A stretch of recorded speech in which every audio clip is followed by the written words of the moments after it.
welcome back. Today I'm getting naked with Matt Gagnon. Matt is a believer in comeback stories and the power of routines. Professionally, Matt is the founder of Atomic Mornings and Matt Gagnon Coaching. He's also a TEDx speaker, an author twice over, and a rule breaker who is faith fueled and, my favorite, living with a courageous heart. Hey, Matt, welcome. Howdy. It's good to be here. Thank you very much. I appreciate it. Yeah. So I just want to dive right in if you don't mind. Let's do it.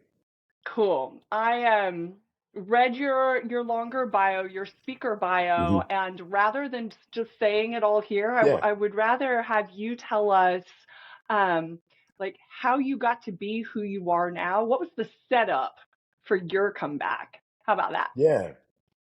Yeah, it's perfect. I try and always find like one chapter of life that kind of encapsulates all of that. Um, if people get a chance, they can see my TED Talk, and that'll kind of cover my 20s. So I'll really spend time just kind of talking about the 30s then. Okay. It's taking me now to my 40s. But basically, what happened is my son was born in 2013. I had already been through a series of health issues and a litany of stuff in my 20s, but my son being born, that was a super big challenge. Like he didn't know if he was going to make it into this world. And he did. And it was a beautiful thing. I was living in Austin, Texas at the time, and my dad came down from Maine. He was there. It was finally really something special.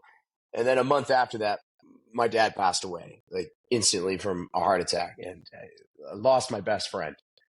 Wow. And that still rocks my world. It's been 10 years, but that was like one of the first things that kicked off. And then the second thing happening was, my health started declining, and I was burning out. I was falling apart, and I was this emptiness inside of like I'm not doing what I'm supposed to be doing.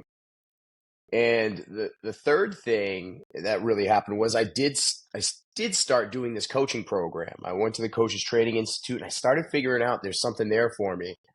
So there were three things there that kind of kicked stuff off. But at the root of it, I realized like I'd always wanted to be someone who served other people. I was in corporate retail for 15 years, and I did well in that because I built successful teams because I took care of my people, and because I Yeah. took care of them and invested in them, we made money.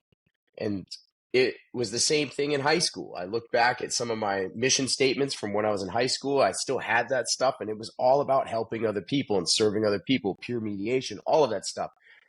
So I just forgot about it for many years. And then I finally put the pieces together, but it took almost losing everything, where I was so sick with all these chronic illnesses, going on disability, and having a brand new home built, having an infant son, just a single income coming in, and a negative bank account because of like hospital bills. It was brutal, and still having a great salary, but not feeling like I could enjoy it. Um, and then now I'm out of the job because I'm not healthy enough to do it. And so that's what put me in a corner to build something of my own. And I did. I built a business out of nothing, and I only used a LinkedIn page because I couldn't afford anything else. No Wow. website, nothing else. Yeah. I found a way to pay for the rest of the coaching school by negotiating with them and working for the school. You get really super creative and resourceful when Yeah. you're broke. Yeah. I know that one. Yeah. And so that's kind of the essence of it. But I've chosen to use all of my experiences that I've been through to share those stories so that other people don't feel alone. Yeah. I've found a way to articulate those things in a way that can help people understand and relate and be a lighthouse and say, hey, I don't have it together either. If you relate to this stuff, maybe I'm your person. I can help you through it. Hmm. Let's figure it out. So that's why I get to work with people who align with my values and I align with theirs, and we build a very strong trust. Because let's face Yeah. it, like there's a bajillion people out there that do what I do. And the only the only thing that makes me different than someone else is just my value system might align with someone else's. Like I can't work with everybody. I just want to work with the people that align, that are my tribe, Mm-hmm. and it's a perfect fit. And if it's not, I'm going to help them find somebody who is. Yeah, I love that. And you're right. The values alignment is a top, certainly having been in the field of service to others and for many years. That's one of the things that just in recent years have I come to prioritize in my work, Mhm. the values alignment. So leading with values alignment rather than, trying to make like get the business and make it work and earn the income, and like all of these things are extremely important, but it's not like a sustainable, we can't sustain our high level of service to others if we're constantly battling at a values level. Yeah, So I love that you're right. you brought that up. What And are some of your top values? I'm glad you asked because that's the biggest problem, I think, is we could say values, but a lot of people don't know what they are. They Hmm. say they do, but then I ask people like, well, what are your values? You know, Yeah. honesty and stuff like, but they don't really know them. You just think you do. Yeah. Values for me are different. I learned part of this from my training, and I like the idea of like aligning your values with activities and things that you've done in your life that bring out the absolute best of you. They're like a giant treasure chest, and it can be named one thing, and you open that box, and it just does all of this stuff for you. And these are the things I had to go back to in life, because if you don't know your values, you're going to fill those tanks with crap that doesn't belong in there. And that's when people get into addiction and pornography and buying stuff and all kinds of things to fill an instant gratification need, but you're really just needing your values because it's a Yeah. sustainable, long burning fuel. So for me, I went back to the fact that I forgot how much I love music and how much I love playing music. For forever I just gave up playing the guitar, and I love it. I gave up singing. I gave up, all of that stuff. I gave up listening to music. I have a huge vinyl collection. You know, Playing music, performing for people, because I started late in life. I started a year ago. I started getting paid to play music. I never thought that would happen at 43. I could pay a mortgage now with that. It's amazing. But like, to play music and perform it helps me articulate emotions that my words just can't articulate. Like, that makes me a better human being. I'm more creative. I'm more grateful. I'm more grounded. Like, I am a better father, like, because I've got my stuff out there, you know? And that's something that, again, just my words can't do justice to, but music can. Listening to music is about. So listening to music, I named that one, "Shine On You Crazy Diamond" after a Pink Floyd song, because my dad gave me that album, and when I hear it, it takes me to emotional places. It lets me experience, not just articulate, but experience my emotions, and I can feel my dad's presence through that song. And so other music and other albums, they become the soundtrack of my life, and they take me places. And they allow me to just be still and be present, to either take me to a beautiful memory, take me to the present and a feel, or just maybe taking me a few steps ahead, but it allows me to have vision, Hmm. and I have another one that's based on nature, because I remember climbing a mountain in Colorado once when I was 30 years old after going through an extreme chapter in life. I had, overcome a very toxic mentor situation. I had overcome a suicide attempt. And there I was on this mountain, and I could see the entire world from up there. And I just remember how that connected me with my faith, how that connected me with how small my problems really are. And opportunity was 360 degrees around me, not just the tunnel vision looking through a straw. Like, I saw Right. everything. And so those three, there's 3 to 5 usually for most people, but just those alone, if life wasn't going well for me, I had to look at those and say, which one am I not doing right now? Yeah. Which one am I allowing myself to say, oh, I don't have time for that? Because if I say no to those values, and I'm saying yes to my stress, I'm saying yes to my illnesses, I'm saying yes to all the crap that I'm trying to like get rid of in my life. So I got to say Hmm. yes to the things that fill my cup. It's not selfish. They really are self-care things. 15 minutes a week playing the piano or singing or the guitar makes me a better human being. Why wouldn't I do that? You know, it's an Yeah. investment that brings out the best of me that I can give to the people I love, and they just don't get the what's left of me kind of thing. Yeah. Yeah, I love that you brought that up. And for me, I haven't done it yet this year, but every year I revisit do a values assessment, Mm-hmm. and really consistently for well over a decade, there's two that are always on that list, and they are freedom and love. And There you go. there's a reason I got them right there. But the others have, as I've evolved and as I've matured, right? So the other values have evolved along with that. And but I absolutely love that and I just want to, drive a stake in this. In other words, set it down for anyone watching this, um, that if we are denying or dishonoring our own values, to your point, you will look to other things to sort of fill that void, what feels missing. Yeah.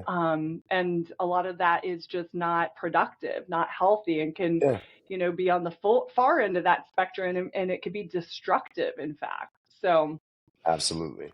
Or yeah, sometimes it's choosing a value that society thinks that you should have.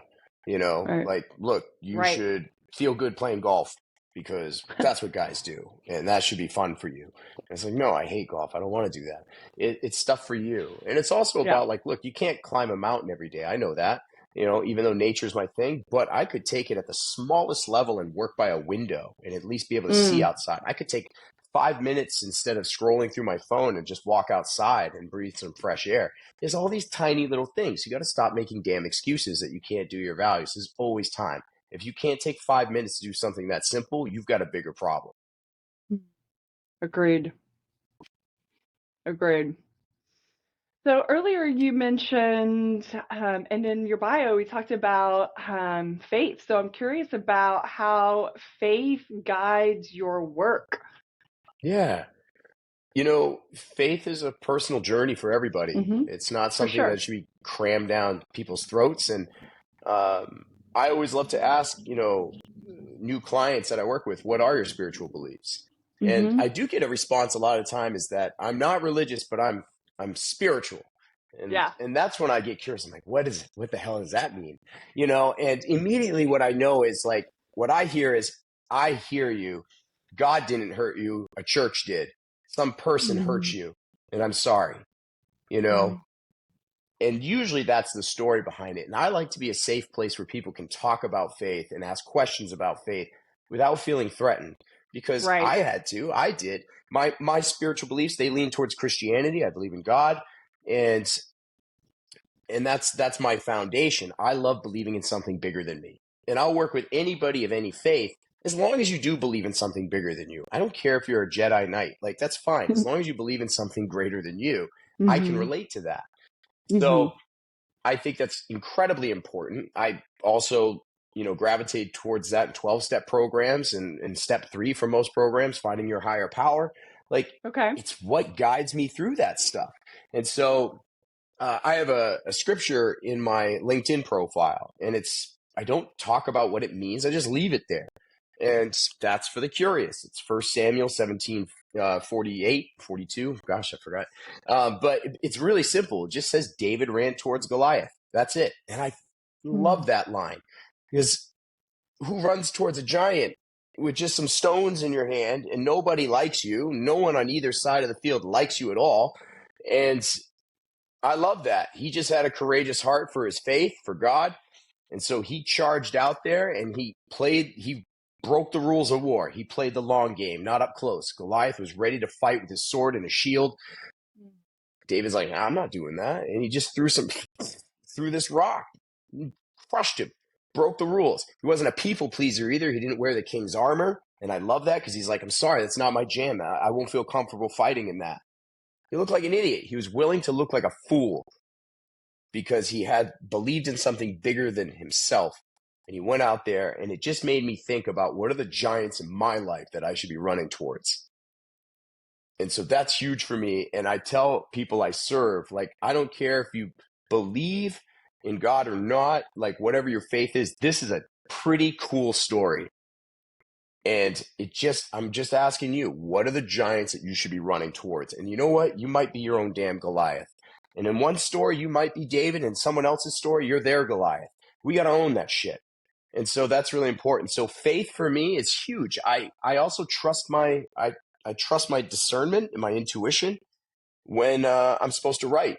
When I'm choosing to post things online, the things I write, I don't go with what marketing says I should do. And I know algorithms and all that crap. And I don't work with that stuff. I'm like, oh man, it's 2 a.m. I need to post this. It's like something's telling me to post it now. Somebody needs to hear it.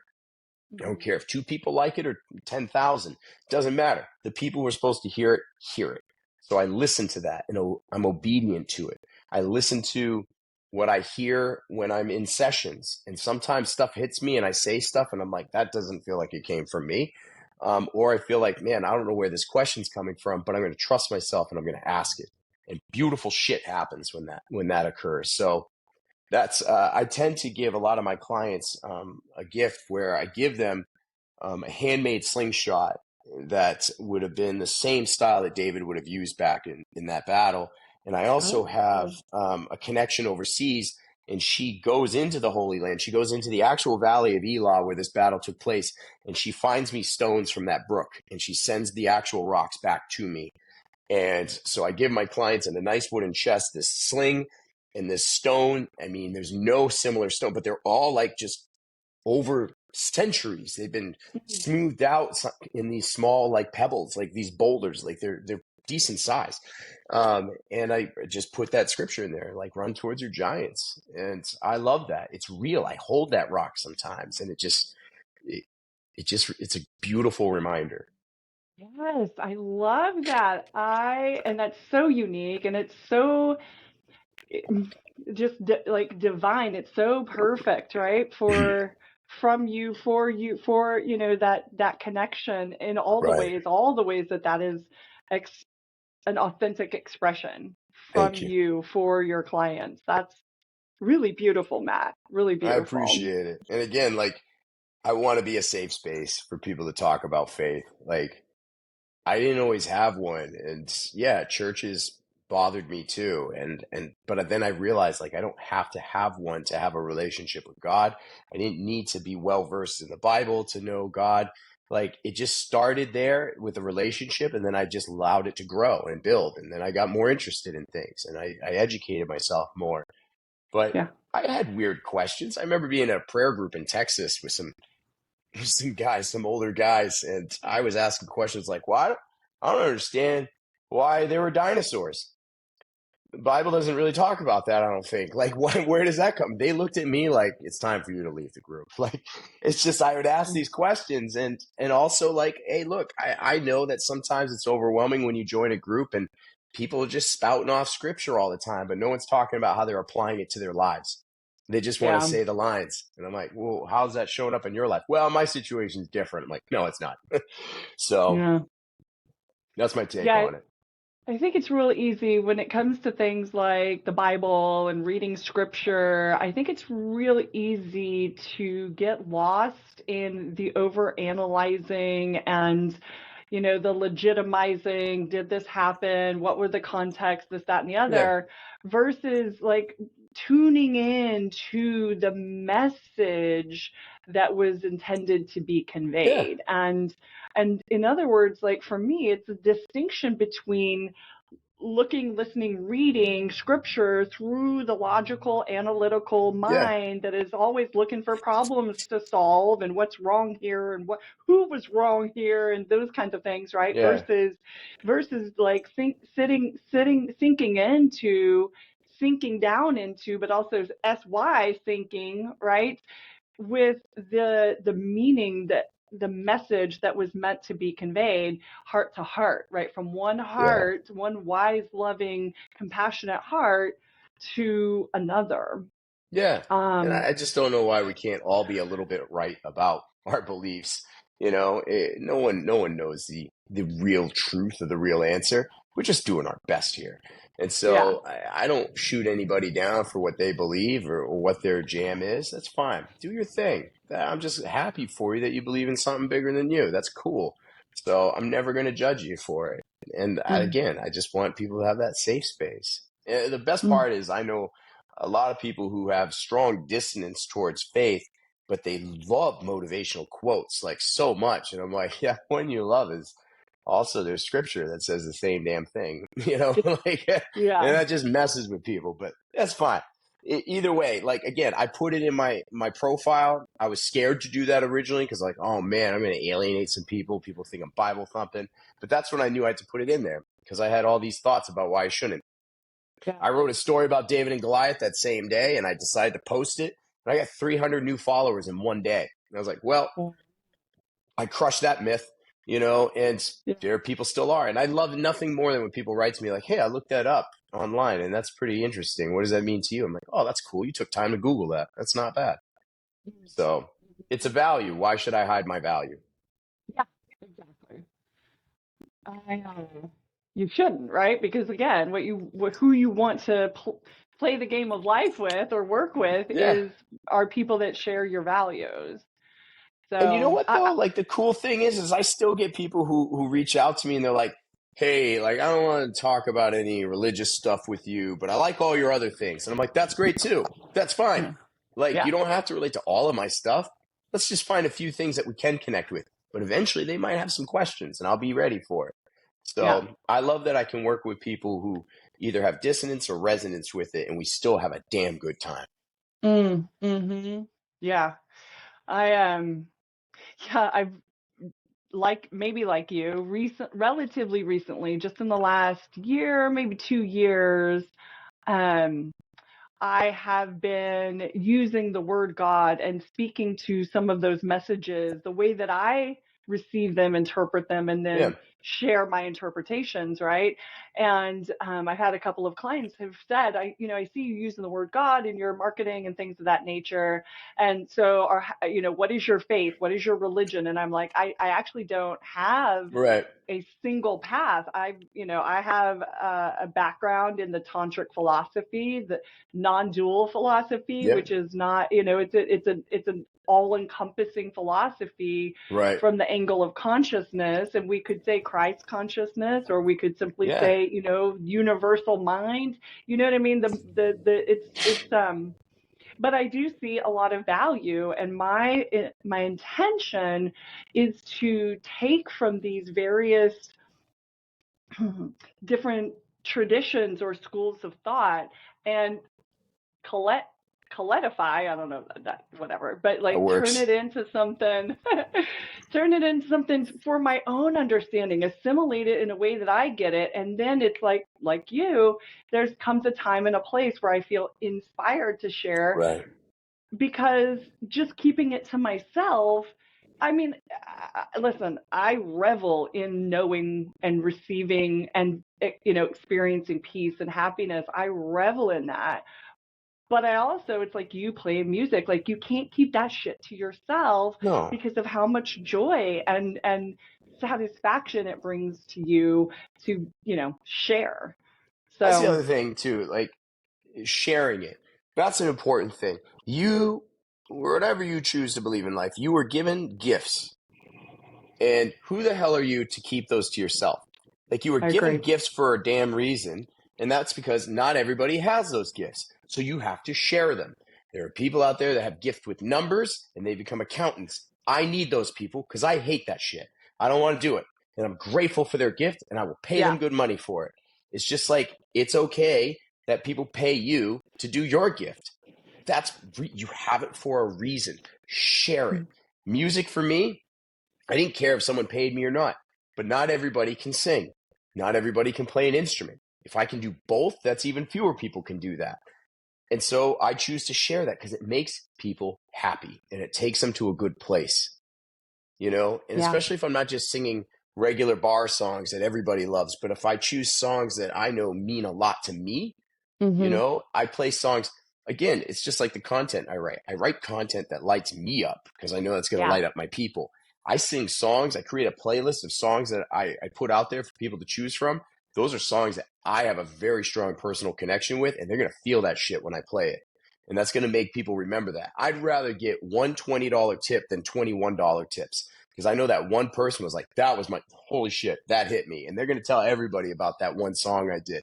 That's memorable. And I want to connect with people. So yeah, if you have a gift for anybody out there, whatever gift you have, and you're afraid to share it, you're hiding it, what are you doing? Like, there are people out there that would love to experience your gift. So don't rob the world of that. It's okay. Get it out there. I don't care if it's, you can do the Star Spangled Banner with your nostril humming. Like, do it. It's fun. Like, whatever. You'll find your people out there. That's why we have TikTok. Oh my God, I love that. Yeah, and I absolutely agree. Okay, question for you. I know that Yes. you're a prolific speaker, but if you could only speak about one topic, what would that one topic be? Yeah. I think we're kind of nailing it.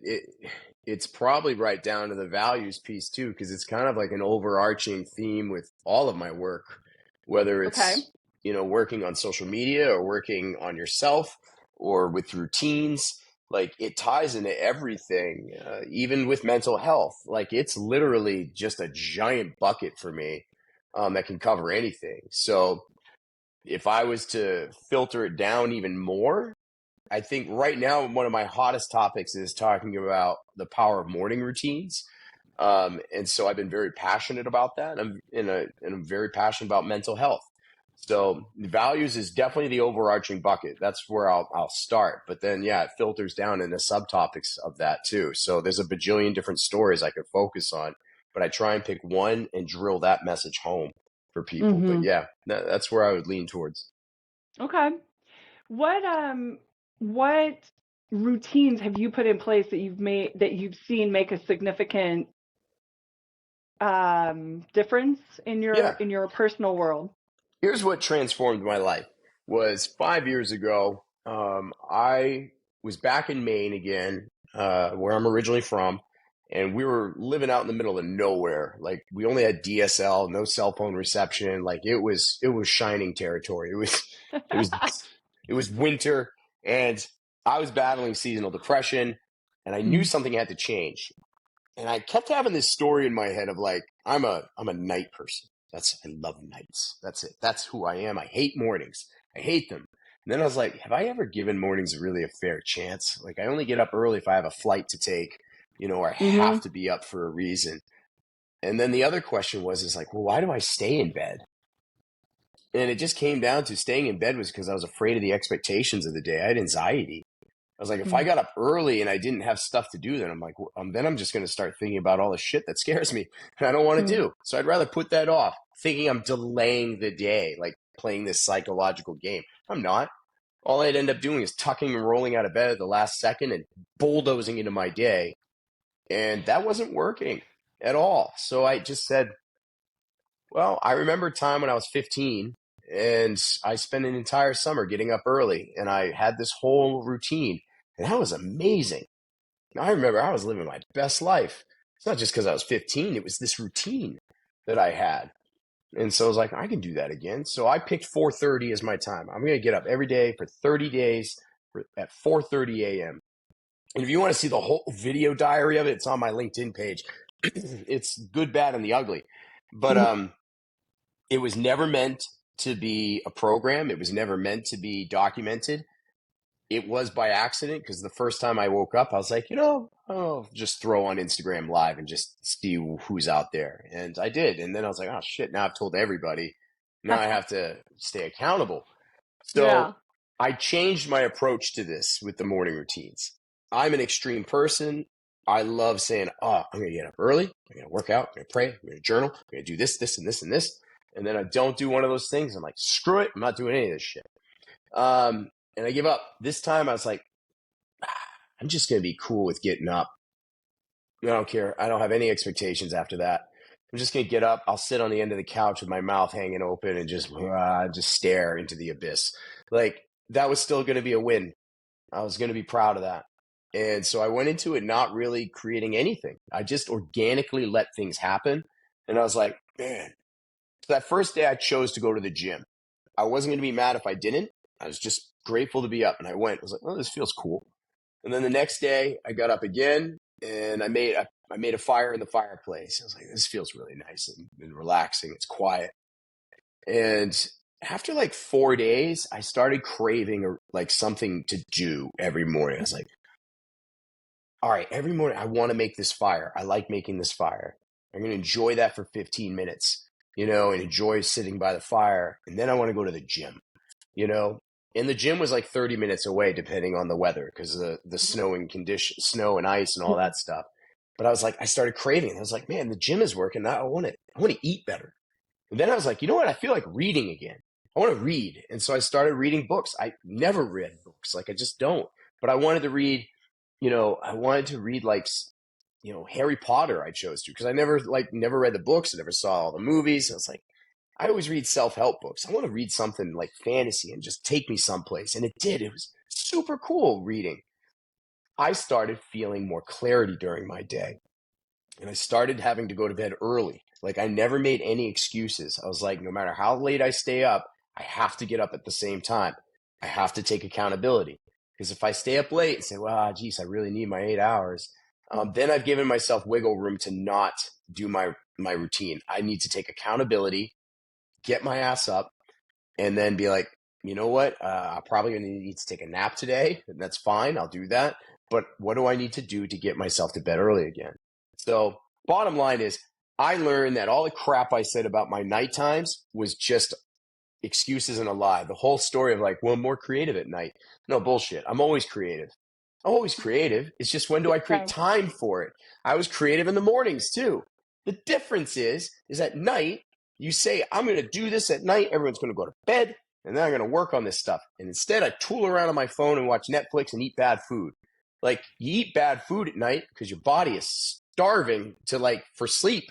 And if you choose to stay up instead, your body's like, well, dude, we're going to need some carbs and sugars if you're going to keep us up. Like, we need instant fuel. And then you feel like crap, and then you don't end up doing the stuff you say you're going to do. And you're like, I'm going to get up early tomorrow instead and do that. And you don't wake up early. And then you feel ashamed because you're falling behind. I'm done with that crap. I don't want to do that. So instead of my productivity crashing at night as I'm trying to say I'm going to do work, get up early, my productivity only ramps up. Like, I'm going into the day already better, and I'm going to bed with less stress. And so by 12 o'clock, I'm crushing my day. And so, yeah, it completely changed my life. I had no idea it would turn into a business. That blew my mind. It turned into a side business, Atomic Mornings. Somebody wrote to me by day 25. I got a message from somebody. He openly tells the story. His name's Ryan Gill. And he saw it and he wrote to me, said, hey, congrats on your morning routine. I love it. I run some companies. I've been successful, but mornings are my Achilles heel. I could be so much better if I could tackle that. I'd love to sign up for your program. And I was like, absolutely, man, let's do that. And I was like, I don't have a program. Yeah. And so, but I said yes, and I made one for him. And he was client one. And that relationship changed my life too forever. Because that one guy, was running like one of the biggest leadership summits from Forbes magazine that, rated #1 in Banff out in Alberta, like The Gathering. And he introduced me to that. And so like we became good friends over the years. And then the business just exploded as just this small thing of helping people reclaim their calendar and take their life back by doing their values in the morning. So there was a little bit of coaching, a little bit of consulting, but daily accountability. And the most important thing is, it's not about just the damn routine, because a lot of people sign up for that. They're like, oh, I want to have this routine. Great, I'll help you do that. There's a couple rules. One, you're not getting up early to work more. You're not doing that. You get up early and you're going to pick your own number. You don't have to wake up at 5 a.m. to be a successful human being. You don't have to wake up at 4:30. Pick a number that's personal to you. How much time do you want to yourself every day before everyone else gets up? And then we'll figure out what to do with it. It's not selfish. So the whole point is that you'll be more effective and efficient in your day instead of just being busy all day. I want you to be productive. But one of the biggest things that comes out of it is emotional awareness. And that's the piece people don't expect. And normally if I advertise that, no one will sign up for it because no one wants to do vulnerability and talk about their feelings in the morning. But look, if you listen to this, that's what's going to happen. And it's a Yeah. different approach. I'll ask Yeah. everybody on our morning call when you choose to wake up, what are you aware of physically and emotionally? What do you feel in here? And people are like, it's 5 a.m., dude. I don't know what I feel. Then stop and be still. What do you feel in your body? You feel Mm. some tightness in your chest? Like they'll tell me, like, I feel sore. Like, all right. And talk to me about like, what are you aware of emotionally? Because I'm like, if you don't know how you feel emotionally, I guarantee Mhm. you everybody else in your day will. So you might as Mhm. well figure it out. And if you're feeling something now and you're educated on how you feel, you're now empowered to do something with it. So instead of just bulldozing out of bed, not knowing how you feel, take a moment, have some emotional awareness. It's empowering. It Mhm. makes you a stronger human being knowing how you feel. And so we take action with that. And that's been one of the most beautiful processes through this whole thing is watching people have more self-awareness, more emotional awareness, and the ability to do something with that. And the ability to now take control of their lives again when they kept telling themselves this story. I don't have time to work out. I don't have time to work out. I don't have time to do this. I don't have time. Yeah, you do. You just don't want to create it.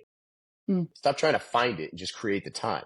You'll find Mhm. you'll find a way to create time for a conference call. Like if there's a mandatory call, your boss like, hey, we have a conference call. Like you'll find a way. You'll cancel appointments for it. You know, you'll find a way. So Mhm. just treat it as if it's just as important as a work thing, because it is. Yeah. Because if you say no to your routine, you're saying yes to a lot of shit that you don't want to happen in your life. Yeah. Yeah. Long Well, and answer I on that. no, I love it. It's perfect. It's I especially love how I'm just going to use my language here, how like divinely orchestrated when you started, giving yourself that discipline may not be the right word, but when you started showing up for yourself by Yeah, waking up at 4:30 and sharing, right? Like that's just you doing the thing that you're called to do that then led to the sparks around you that then led to Atomic Mornings, the business, and then of course yeah. the impact that is having on others. So Yeah, and I love. I did it on weekends too. Like people are like, why would you do it on weekends? Because I was like, well, I've never been up really at 4:30 on a Sunday or a Saturday, and I was like, what do I do with this? And it was just like all this playtime. Like, why would I rob myself of that? And when you go on vacation, people are like, oh, I'm going to sleep in. I'm like, why? You've traveled to this new place. Why would you rob yourself of that sunrise? Like, you'll Mm, never regret a sunrise ever. I've never heard anyone say, I woke up and saw a sunrise and that was shit. Like, no one's ever said that. Like, no one's ever regretted doing that. No one's ever regretted doing their workout or eating healthy. And that's the thing. I'm trying to teach people that, yeah, the stuff that you're going to feel proud of, you're not going to want to do necessarily. All the stuff that makes you feel shame, you're going to want to do instantly. And then you feel it afterwards. Like, I shouldn't have done that. mm, So this is this, like, here's the secret is like, I hate waking up early. I don't like it at all. It doesn't feel good. Don't like waking up early. I love what it does for me.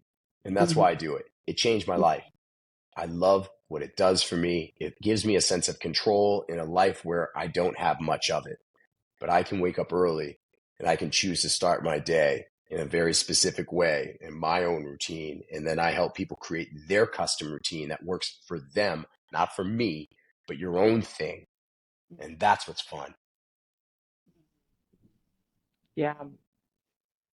I love that also the emotional intelligence, you know, byproduct that comes from what, I imagine people see this and go, okay, yeah, I need the accountability. I need the step-by-step routine, like thinking very logically Right. about this, about breaking maybe a habit to have a better outcome. And then what they actually get, I love thinking about this as like the Trojan horse, right? Like we Yeah, it sneak is. some emotional intelligence in there by talking to their logical mind. Their ego thinks it needs this to get there, but Mm-hmm. what the system, the human body mind complex really wants is to be known, Yeah, right? So it the does. emotions want to be known by the person having the emotions. And as long as we're in our ego and thinking logically exclusively, we're missing this whole world of emotional intelligence or even, Yeah. spiritual divine experiences. And so I love that Atomic Mornings, like Trojan horses that shit in there. That's awesome. Yeah. No, it's kind of it's just those three simple questions, 15 minutes every morning for the whole month. And it's what are you aware of physically and emotionally? What was your wind down routine like? And what will you be intentional about personally and professionally today? We can find some really cool shit in those 15 minutes that could change your whole day just from Mm. doing that. And so, and it's again, it's also not about perfection. If you miss a day, that's cool. We're going to do some grace with some fierce accountability. We're going to forgive yourself for doing that, and then we're going to be fierce about it and say, like, all right, what am I going to do differently to make sure I don't do that again tomorrow? But like, it's okay if you miss. Get it. Mm. That's fine. Mm. But, and then we try and create a sustainability program afterwards. How are you going to keep this going now that I'm not here? You Right. know? And so that's really important too. Some people just kept doing it for years with me because they just like the morning check in. They like 15 minutes to actually hear themselves talk and hear themselves talk about how they feel and what they'll be intentional about because they hear a lot of wisdom from their own words and clarity that they didn't hear inside. It sounds different in your head than when you say it out Yeah. loud. You hear all the Yeah. lies you tell yourself when you say it out loud. Like, oh man, that doesn't feel good when I say it because that's probably because I'm full of shit. So that's not true. That's a lie. And so they can diffuse that. Yeah. Yeah. What are some maybe surprising or unexpected outcomes that you've seen people have from this? Oh man, that's the best part is the surprises. Like I expect them, but they never expect them. Right, right. Like the unexpected experiences of like kind of new things happening where it's like, man, I got up early one day and it's like my daughter and I ended up having this conversation that was just mind blowing. Like I thought she just hated me lately. And like all of a sudden we just had this breakthrough talk. Or I'm all of a sudden like having more family dinners than I've ever had. You know, I ended up having this opportunity at work in a coaching conversation with somebody that just I never would have done it that way before. You know, I'm noticing different things on this morning walk that I'm doing, and I'm seeing people I've never met before that live near me, and but they happen to be up early. And I met this person, and now we're going to lunch, and it's like these are these little things. They expect to be more productive at work and they do Yeah. expect some more family time and they expect more workouts, but it's these other little things that show up where they're like, that was weird. You know, my dad came to visit and we haven't talked in a while, but like when he came, I got up early and he's also an early guy and we ended up having coffee together and it was just really amazing, you know? And so all these little things that happen, and those are the things that just kind of blow my mind. And it really was Ryan in the beginning. Like his was amazing. Like that guy worked nonstop, but he also, because he runs his own company, he can enable his sleeping habits with his company. He can schedule meetings at 11 a.m., 12 p.m. instead of like in the morning. And I remember, you know, his wife told him like, you know, he was like, how many dinners do I make? You know, how many dinners do I actually get to? And she's like, I don't know, two or three. He's like, a week? And she's like, no, like maybe a month. He's like, Oh. what? You know, and then he realized he's like, I have this bougie golf membership. I'm not into fancy stuff, but I do. And I realized I don't golf at all. And I like golf. And so that was one of the big things that came out of it. That's not what he expected to come out of it. But like all of a sudden, towards the end of his first 30 days, that guy was barely missing dinners. Actually, you know what? Amazing. Here's one of the biggest things I'll share before Okay. I stop it is people learning to say no. That's the Mm. biggest thing. People don't realize that they end up learning to say no to stuff. When they were saying yes to everybody else, saying yes to like not taking care of themselves and sacrificing their own boundaries, they started learning to say no to people and things that were robbing them of having their morning routine and saying no to early morning calls from work, you know, because that was one thing with Ryan I remember happened was all of a sudden his team found out he was waking up early. So they started reaching him out to him early. He's like, no, no, no, no, no, no, no, no, no, no, no. This is my time. Mine. And that's great. Setting boundaries was a huge thing. And people didn't realize how important that was to their lives. People didn't realize how important it was to say no until they started doing this. And that was a big ass thing that came out of it. And so, yeah, allow yourself to have some surprises. Love that. Love that. What sharing your story and the way that you do and whether it's the one-on-one work that you're doing or from stage or, when you're inspired at 2 a.m. to make a post. And when you share your story, like, what is it that you want for anyone who picks it up, who's tuned into it? What do you want for them as a result of you sharing your story? Yeah. You're not alone. That's it. It's pretty simple. You're not alone. Yeah. I don't want anyone in this world to feel alone with how they feel, ever. And I will share some of the deepest, most personal things I have so nobody feels alone, because I've been there. I was there when I tried to take my own life at 30. I've been in that dark place. I've battled those voices. I still have depression issues, but I don't want anyone to ever feel like they're alone. And that's the bottom line piece of it. I don't care what mistakes you've made in life, what failures you've had, the horrible things that you feel like you've done that are just so unforgivable. You're not alone. It doesn't define who you are. And no one said that your failures have to be a life sentence. They're not. Like, if you can find a way to forgive yourself, because you probably forgive everybody else, like, who are you not to forgive yourself? I mean, our faith tells us God forgives us. So who are we again to be like, well, I shouldn't though. It's not cool. You're not alone with how you feel. I promise you. Maybe our stories are different, but I bet our emotions are the same. I felt shame. You've probably felt shame, anger, jealousy, envy, sadness, joy. We all feel them. It's what ties our stories together. The specifics, the facts of the stories may be different, but the emotions we felt are very similar. And so even the feeling of being alone can feel that way. Minimizing your story and comparing it to somebody else's does not serve you. I hate it when people is like, well, it's not like I have cancer. It's like, have you had cancer? No. Then what do you compare? How can you compare it to that? All you know is your worst shit. You can have empathy and compassion for somebody else's stuff, and you can use it as perspective, but you only know your worst stuff and how that feels. So own it. The best example I remember I experienced was my son when he was like 2. Like, I took a marble from him because he was putting it in his mouth, and I'm like, you're gonna choke on that. I took that marble from him, and you think it was like the worst. It was like literally the worst thing that ever happened to him in his life. Like, just devastated that I robbed him of this thing. It's not like I could look at him at 2 years old and be like, well, it's not like you have cancer. Like, it doesn't. And we do that to kids when they have your first heartbreak. Your heart is shattered. You finally allowed yourself to be in love. You're like, this is amazing. I love it.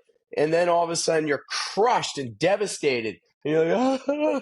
And somebody tells you, a well-intentioned adult tells you, hey, you're going to have your heart broken a million other times. It's fine. There's so many other people out there. I don't give a shit. Like, this sucks.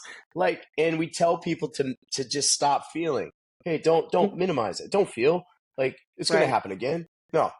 So, sorry, that's a long answer again, but I just want you to know you're not alone, ever.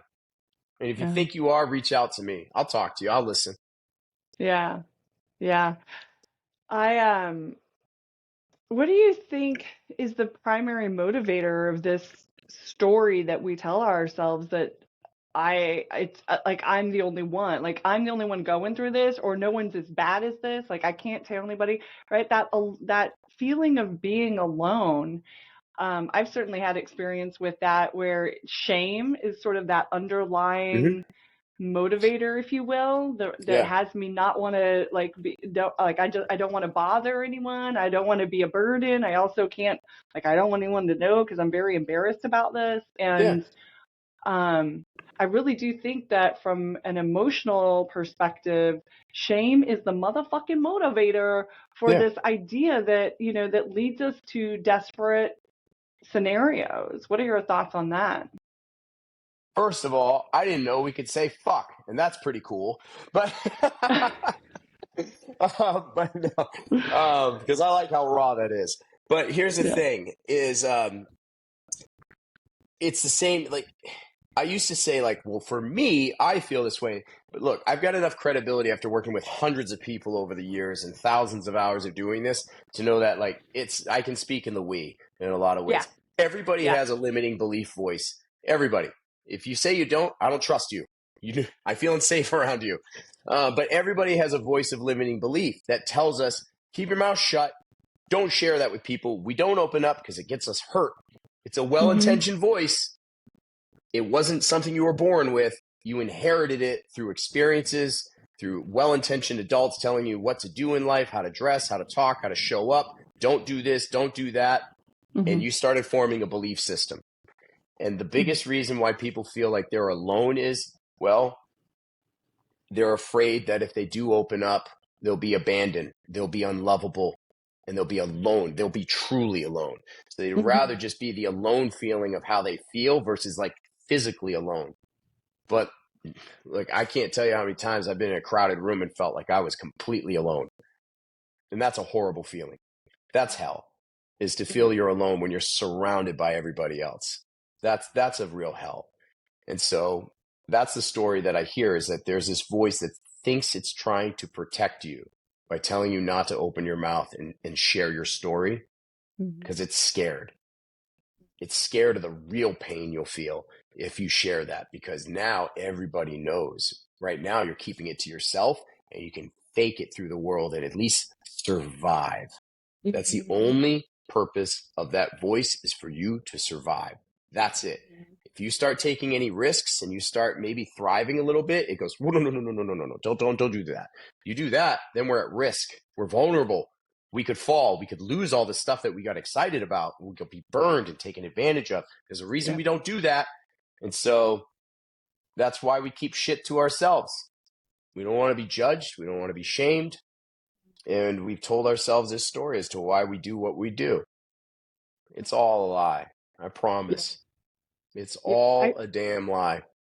I mean, I consider that to be the original sin, is the lie that we are alone or unlovable or unwanted or undeserving, right, of God's love, much less like the acceptance of other humans. Like, fundamentally at our core, I think we are overcoming this deep-seated belief that is often affirmed through the experiences that we have before we have the ability to, like, with a sophisticated reasoning while we're still young, it sort of settles in, and then we go through life, like, hopefully at some point doing some personal development and really confronting those stories and being willing to be loved, being willing to be, as fucked up and imperfect and loved as that, and so it's terrifying. Terrifying. Yeah, but it pays that's off, the though. whole point of life. It's the whole point. Whole point if of it wasn't life. terrifying, then everybody would do it. And so, you've got to cross through some real fire to experience the best of life. And here's the thing.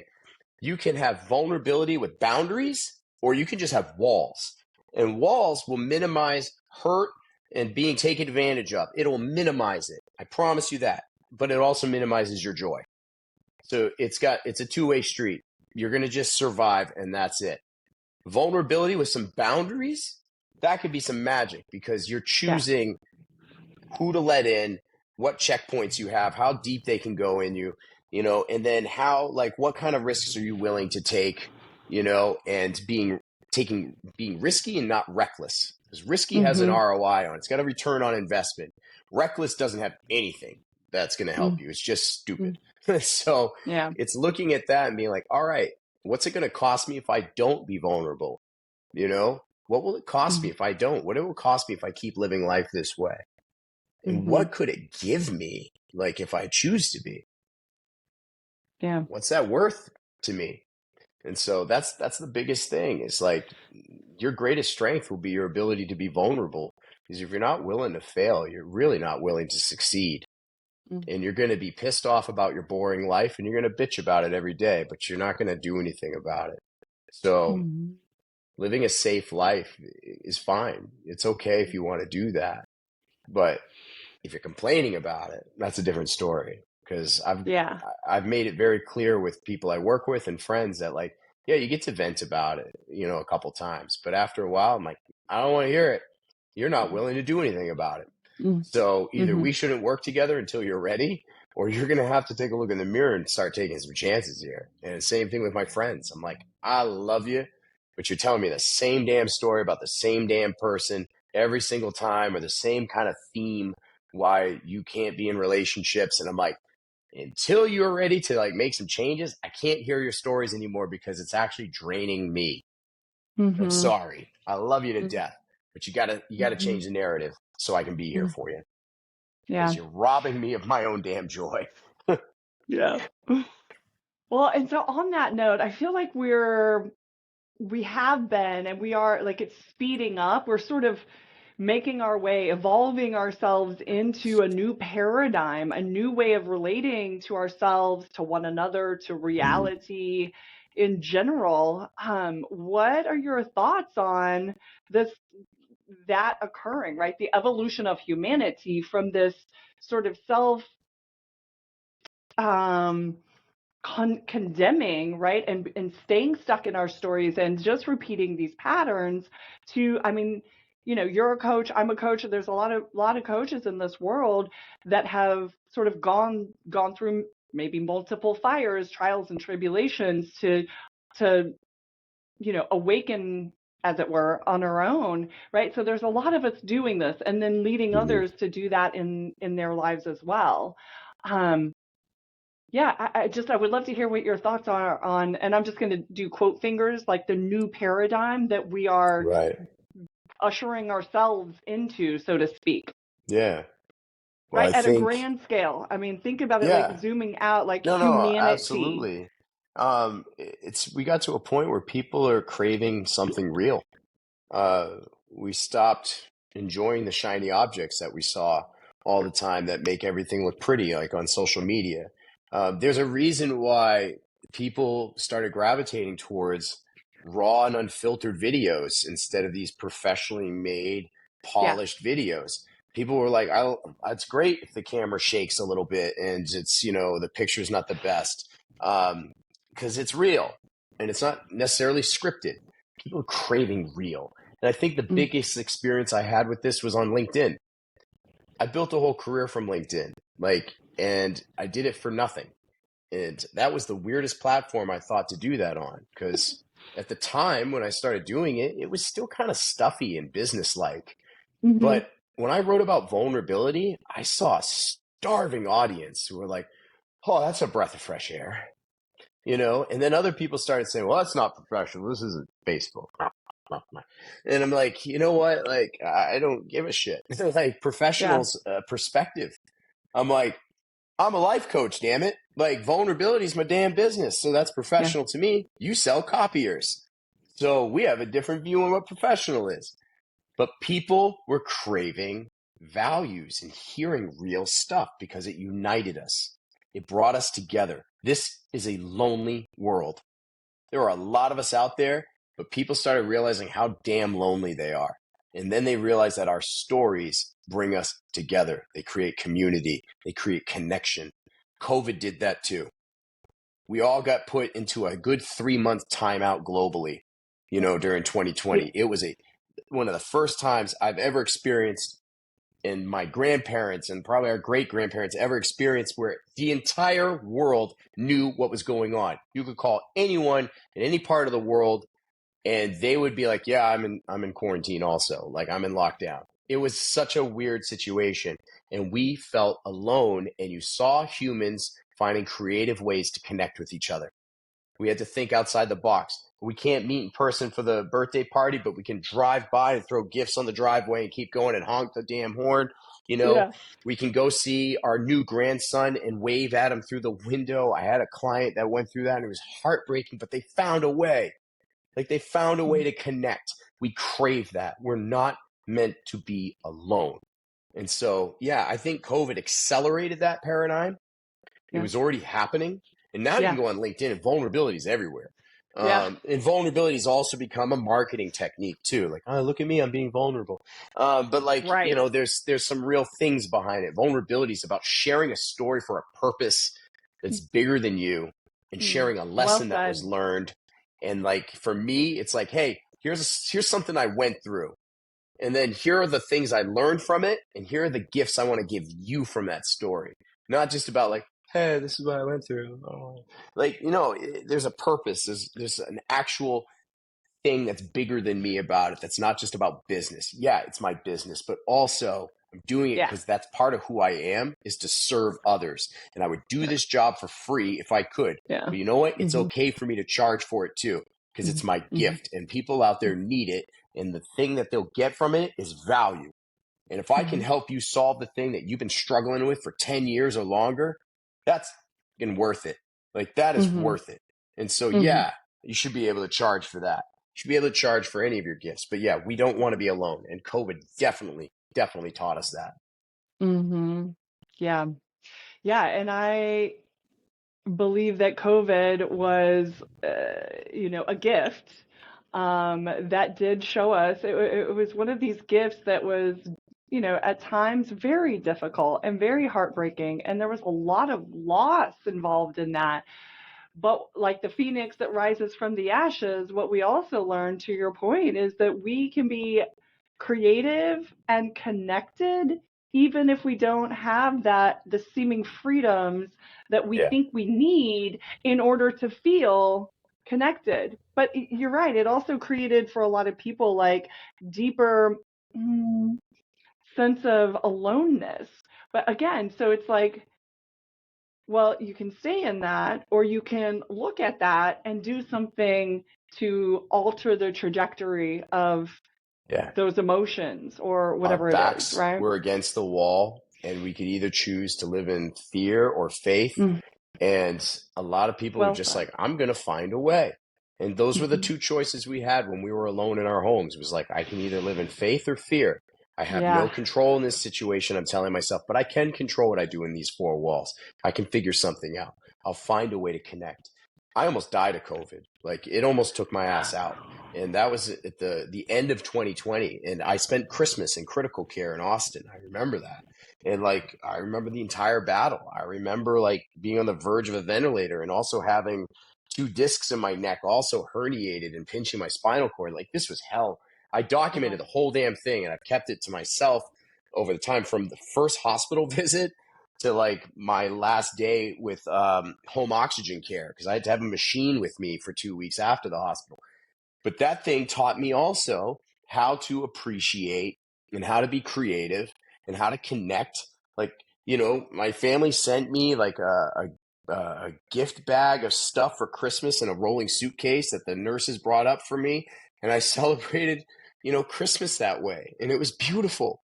And you know what? Like, I stopped feeling so sorry for myself as I'm in this like ward where people are dying every day, and I have a suitcase full of presents. And I'm like, man, I'm doing all right, And I also realized, too, the perspective I got from all of it, where we're not alone in this world, is this isn't a new concept of being alone and being unsure and unknown about your loved ones or seeing That's them. right. The people who serve our country go through that every friggin' day. Like, we have families that have men and women, that are in the service, and they don't know where they are, and they can't always tell you where they are, Mm, and you don't know if they're going to be able to come home. You know what kind of danger's happening. This isn't a new concept, but we right. all got some perspective by being put into it, and that really humbled my ass too. While I was still in that hospital, and I was throwing myself a pity party that day, but I Mm, used all of my work with my values and my morning routines to save my life, to get out of that hospital, along with all the mhm. work that the nurses and doctors were doing and the medicine they were giving me. I didn't look for magic pills. I used all of my tools to make that medicine work really good for me. And now my lungs are Beautiful. stronger than they were before. It did some funky stuff to my brain, but like, hey, I Mm, lived and I'm still here and I'm singing and I'm hiking mountains. Like, and I have a new perspective on shit, and I've got a story to amazing. tell. Yeah. Yeah. Thank you for sharing that. No, you're welcome. Yeah. Yeah. All right, so let's wrap this one up. But anything we didn't touch on that you feel is pertinent to share in this conversation at the moment? Jeez, no, I think we covered it all. I'm chatty as fuck, so like, I think we covered it. You feeling good about this? I'm feeling good about this. I've had a Good. blast. Good, good, good. Me too. Me too. I love your energy, and Thank you. again, I really appreciate all your sharing. I mean, I'm the same way. It's like I can't not share. I mean, that's where Yeah, Let's Get Naked came from. yeah, Is just like it's design. This conversation, when I imagined it, was okay. I want it to be real. I want it to be raw. Nothing that we like before we came on camera. We just did a minute of like, okay, we good, you good. I hear you. I That's see it. you. Okay, let's roll. And I just wanted to be an opportunity for us who are in a similar but different space, right? Similar Yeah. in as much as we are here to lift up others We're here to through serve. Yeah. our presence, our whatever we're up to, right? And so, yeah, that's I feel like we did that. So I'm No, real I happy think we did about this. great. I have that speaking gig. Like, this is really big for me, is that the event that I put in my bio, speaking at the gathering, that's the one my first morning client runs. And Okay, so yeah, like, say something about that. I'll put it in yeah, the show notes, but please say something. perfect. So I have an amazing honor that I'm going to be speaking at in October, the 23rd through the 25th of this year. It's called The Gathering. And the Gathering Summit is like one of the most magical events I've ever been to. And it's hard to describe. You almost have to go there to get it. But it's in Banff, Canada, one of the most gorgeous places on the planet. If you don't know it, look it up. Look up Lake Louise, look up Banff. It's amazing. But we go to this castle, the Fairmont Springs. And there in that castle, they've brought in some of the top chief marketing executives, CEOs, and leaders of some of the biggest brands on the planet, like Spotify, ESPN, McDonald's, Uno, like the Lakers, like all of these different brands. And these people are sharing their personal stories and their company stories about how they built these great brand cult followings because they have great cultures. And they also have other speakers there too that have that are either motivational speakers, sometimes they're poets. But I was blessed to be invited to speak at this year, this coming year's gathering, and this will be year 11 for them. And there's going to be a new format to it. The best way to describe it is like if TED Talks and South by Southwest had a kid, they would have this. They would have the gathering. And Cool. so I cannot wait to speak at this thing. There are some amazing people who attend it. There'll be a link in my in the marketing that they share here that you can go to the website and check out the event itself. I hope you come. It'll literally change your life. Yeah, that's amazing. I love your passion. And I can only imagine the amount of like energy and passion and information that will all be conveyed there. Sounds like it is going to be It's amazing. ridiculous because it's a good event because the speakers that fly in for this, they stay for all of it. They want to listen to their peers speak also. And Hmm. then they're there mingling with the crowd. Like they're there and you're there talking with them and chatting, and it's just like they're home. And that's the whole point. We don't do sales pitches to them. And the people who attend are usually people who spoke in the past too. Like it Hmm. is unbelievable to speak with these people, but they're just regular folks, and you'll hear their Yeah. stories that they're just as insecure as we are. And so it's awesome, and I love that. And so there's a sense of great vulnerability at it and no egos allowed. So yeah, that Mm. event was life changing, and it just feels like it's one of the best kept secrets out there. Because yeah, you're experiencing the beautiful mountains of Alberta, and you're also experiencing just the epic magic that this thing brings. Love it. Love it. Cool. All Thanks. right. Well, maybe we'll circle back after that and you can come back and tell us all about it. I hope so. That'd be great. Cool. Thanks, Matt. You got it. Take care.